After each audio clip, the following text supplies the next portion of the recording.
Hey guys, I put together a quick little overview on what we can expect going into playoffs. Um, we are about 10, 11 weeks out, and so how I've decided to break this up is basically on 3 week cycles rather than our typical 4 week cycle. So we're going to do three 3 week cycles and potentially then a 1 week where we would just focus mostly on um, probably plyometric work, enough work to just keep your hormones and your nervous system amped, but not so much to make you mechanically fatigued. And then taper that off in that week going up to playoffs if we end up in playoffs in Spain the 31st through the 2nd. So that would be a 3, 3, 3, and a 1 to make it 10 weeks, okay? So I kind of opted for the 3 week cycles with the intent that we are going to push through the first 5 weeks before we get an unload. So if you see here, the gray squares would be unload weeks. And then down here, I've put a key to help you understand what the goals going forward in our training camp will be.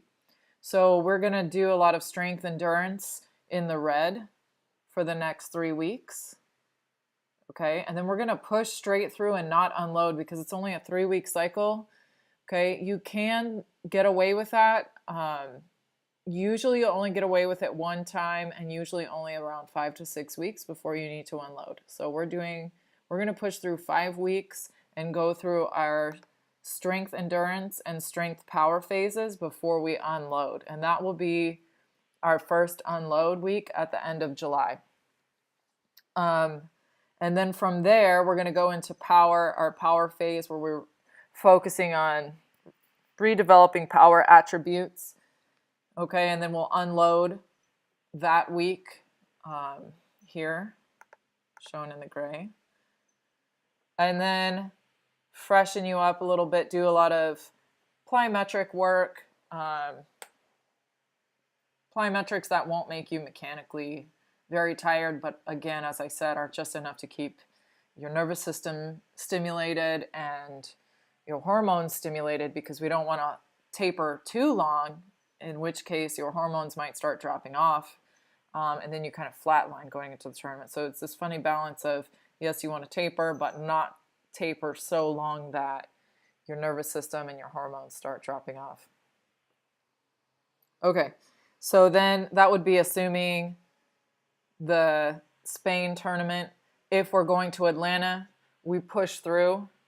We're not going to unload here, and we're going to push through and unload in that 3rd week of that cycle, and then do the same thing here, where we would have a week trying to just amp up the nervous system, maintain what we've already accomplished, do enough to maintain it, not trying to develop any attributes, but we're just really trying to do enough to maintain and not be extremely fatigued. Okay, and then we'd freshen you up for those of you who end up going into the Atlanta tournament. Then we would freshen you up there week 38 going into the Atlanta tournament. Okay, so that's what we can expect going forward. And then if you want to look at here the goals of the training, so overall the phase goal here, starting off with our strength endurance phase, transition to strength power, power speed, and then speed, whatever your game week, that one extra week that each cycle has. So whether you're going to Spain or whether you're staying in the USA, you will have a 3, 3, 3, and 1 situation. You might have 3 3 cycles, or you might have 4 3-week cycles. So whichever tournament you end in, we will keep the same strategy in terms of that 1 week unloading, trying to just amp the nervous system without causing a lot of mechanical damage. Okay, so regardless, the theme stays the same. You just might end up doing it for an extra 3 weeks. Okay, so power, speed, and then speed again, trying to just really maintain those speed attributes if you end up going, because at that point we're headed into the end of a 12-week training camp, and you're really going to be kind of like maxed at that point. So we're not going to really be trying to develop any more attributes specifically, but really just try to maintain that power speed. Okay, and then again here, anywhere in gray is an unload week. Okay, but keep in mind that if you are not in Spain and you are in Atlanta, you're not going to unload this game week. Okay. And then jammer conditioning versus blocker conditioning. Some of the goals, we're going to try and separate it out a little bit better this year. So obviously, we both, in both positions, I really feel that we need to do a lot more lactic training, a lot more threshold training. We just need to have a high tolerance for fatigue. And that's completely different than when people say, I need endurance.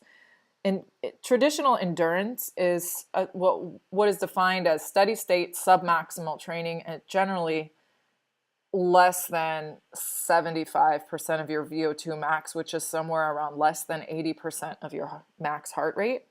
And so I really get frustrated when people say that we need more endurance training, because in fact, what we need is more the ability to repeatedly exert ourselves above 80% of our max heart rate. And so how efficient and how effective are you at repeatedly exerting yourself above 80%? Okay, so that's more like what we would call threshold training, lactic training, or anaerobic training. So it's not technically endurance training. So where you feel the need for endurance is actually the need to do it repeatedly, which the only way you're going to be able to do it repeatedly is to do the kind of crappy lactic training more often, like more threshold training. Okay. And so if you basically, I'm not going to try and get into the physiology of it too much here, but basically we're just trying to push your threshold from a lower point. So maybe some people's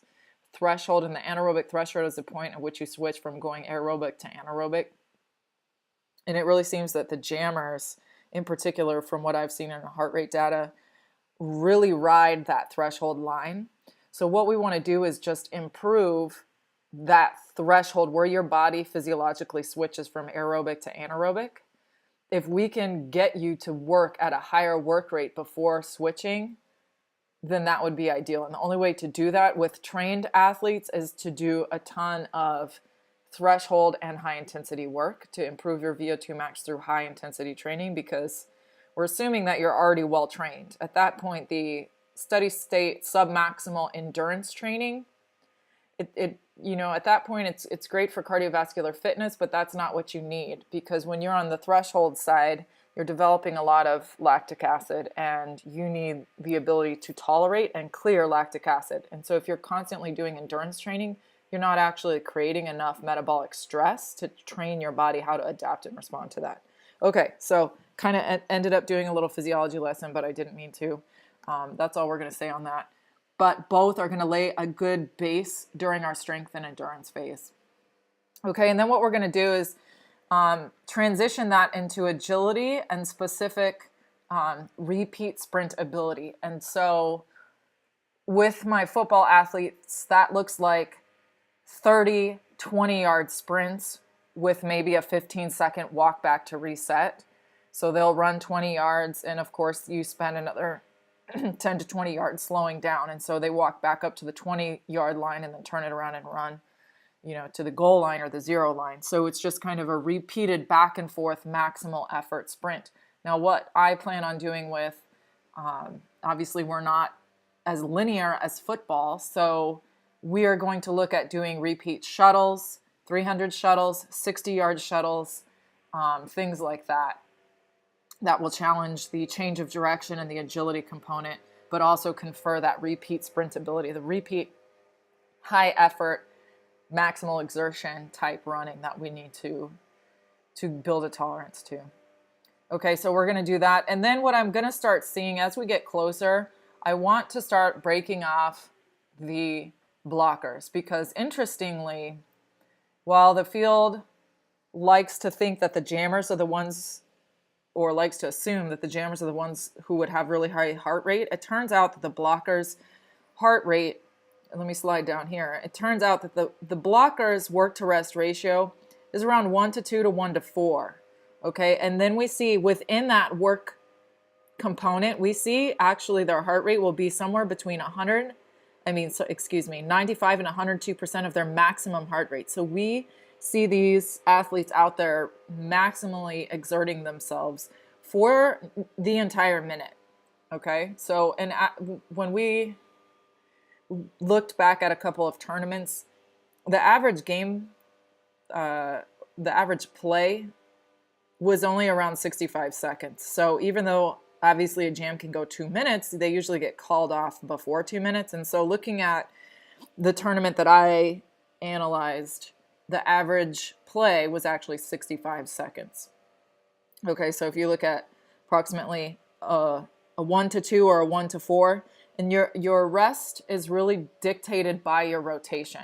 So if you're going every other, you'll see a 1 to 2.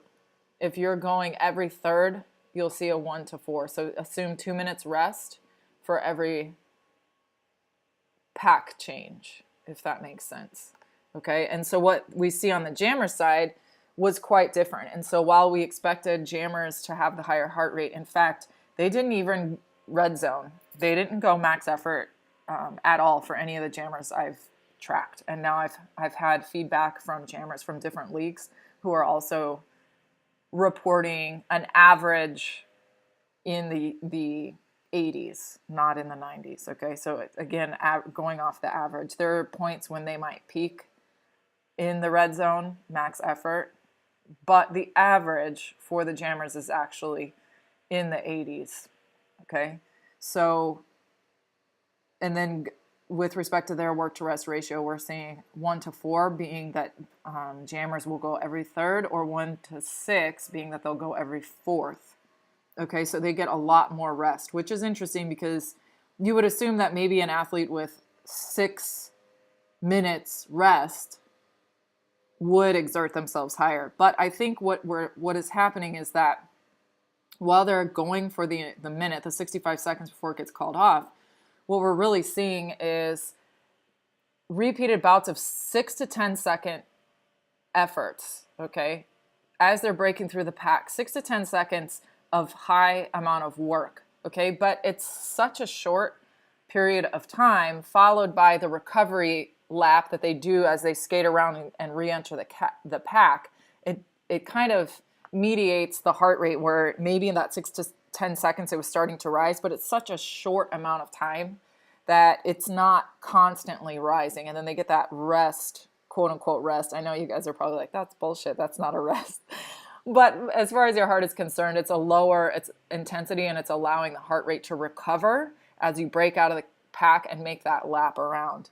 So I think that's also kind of what's pulling down the average, is that the difference being the blockers work at constant.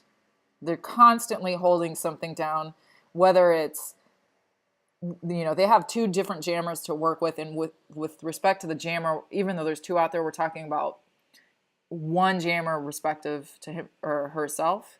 And the blockers have to deal with 2 jammers all the time. So they are constantly holding shit down. They are constantly working. And even if both jammers are out of the pack, there's a lot of play setup where they're pushing the opponent blocker or the opposing blockers out of the way to set up their formation. So there's just constantly a lot of physical work on the blocker side that, initially when we did the heart rate monitoring, we did not expect to see that, but it kind of makes sense in retrospect when you look at what they're doing while the play, the jammers are out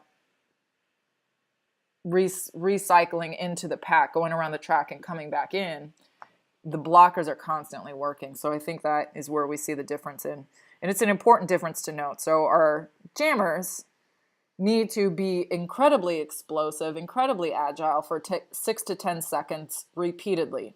Okay, so they need a high amount of work in the 6 to 10 second zone, which is actually a lot of the phosphocreatine pathway. Okay, so they need to work and be extremely explosive and in multiple planes, okay?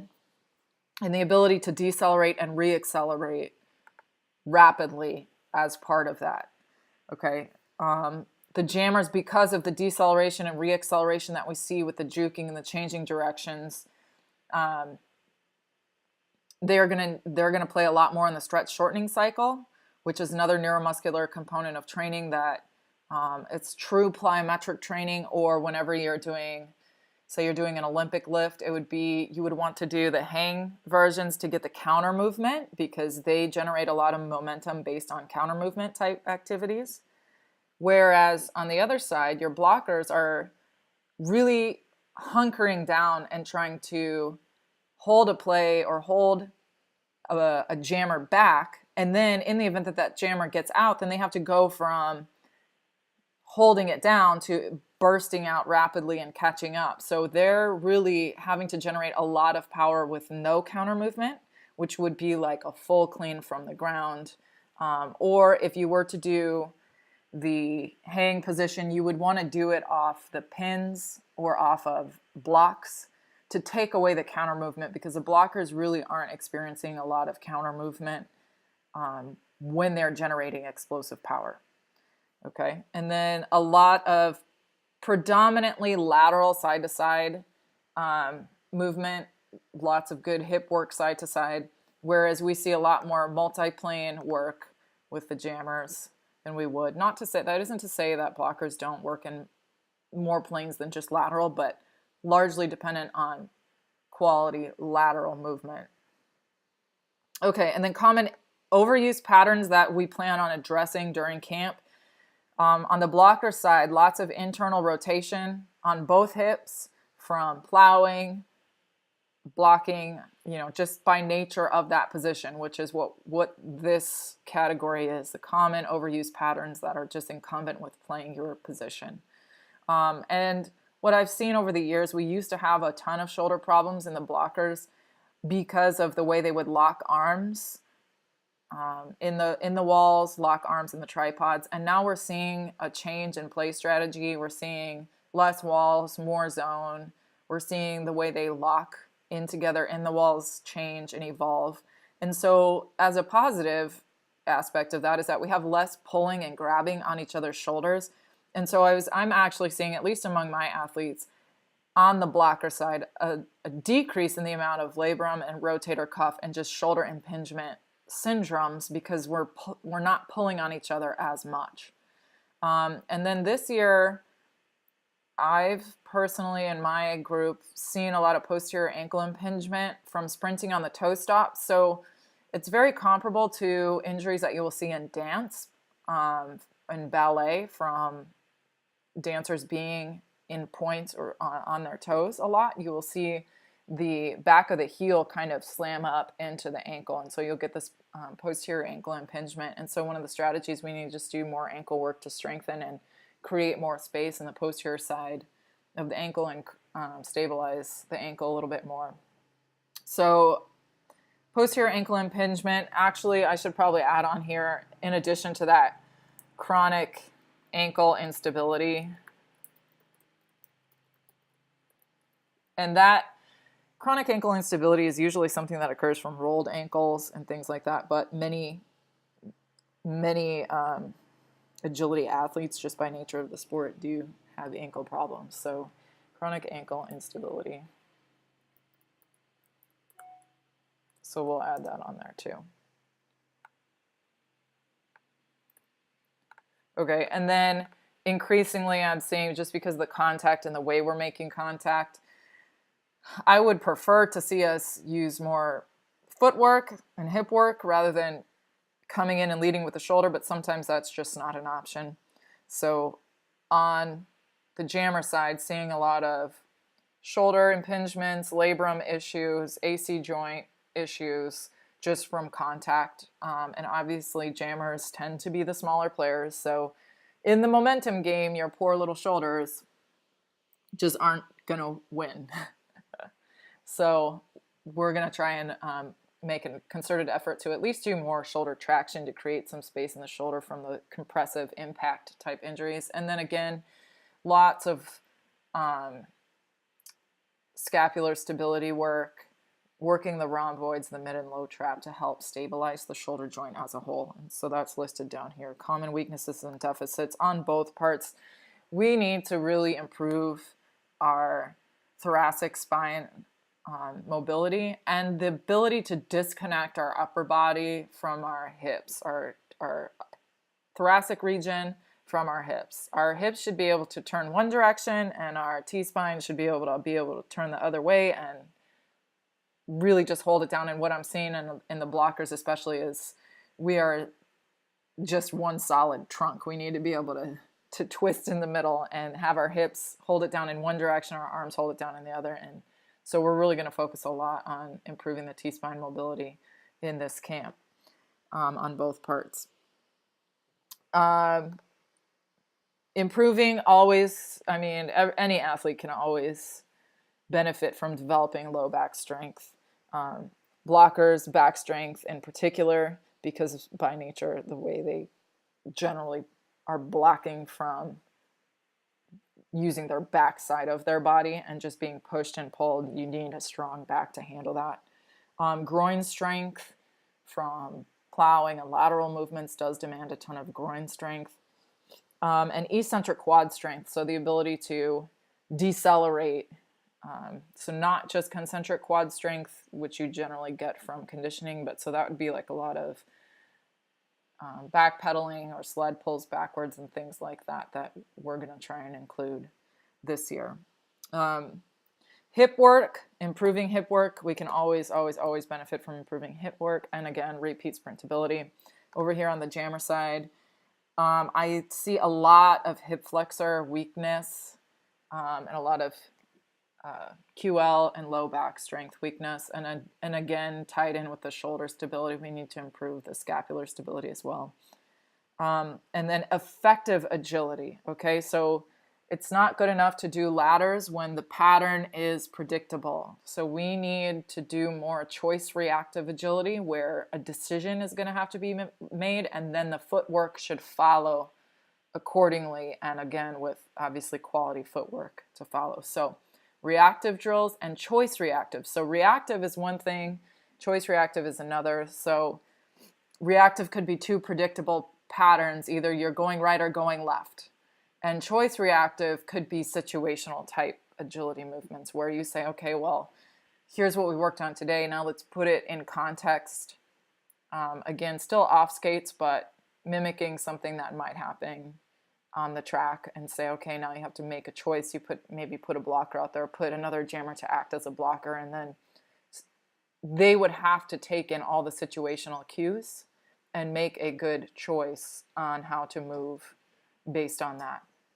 So more choice reactive agility drills and more to include just the decision making, the cognitive aspect of the sport in with the jammers. Okay, and then again, reiterating, if we want to improve that threshold, the goal of that is improving your velocity at your VO2 max or velocity at your threshold, and you only can do that by improving your max effort.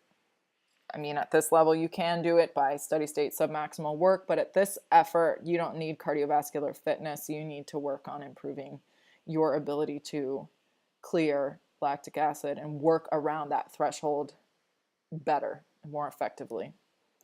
Okay, so that's what we plan on doing. I'm going to tweak a couple of things before the program opens, and then the program will open tomorrow, starting training camp in our strength endurance phase.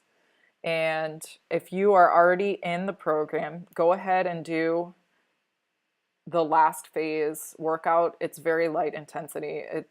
It won't affect anything. So if you were trying to get a workout today, just go ahead and do the Monday workout from the last phase, and then tomorrow your program will open and we'll start with the strength endurance. Okay? If you have any questions, feel free to post them below or email me or message me in the app. All right. Looking forward to getting started with you guys. Bye.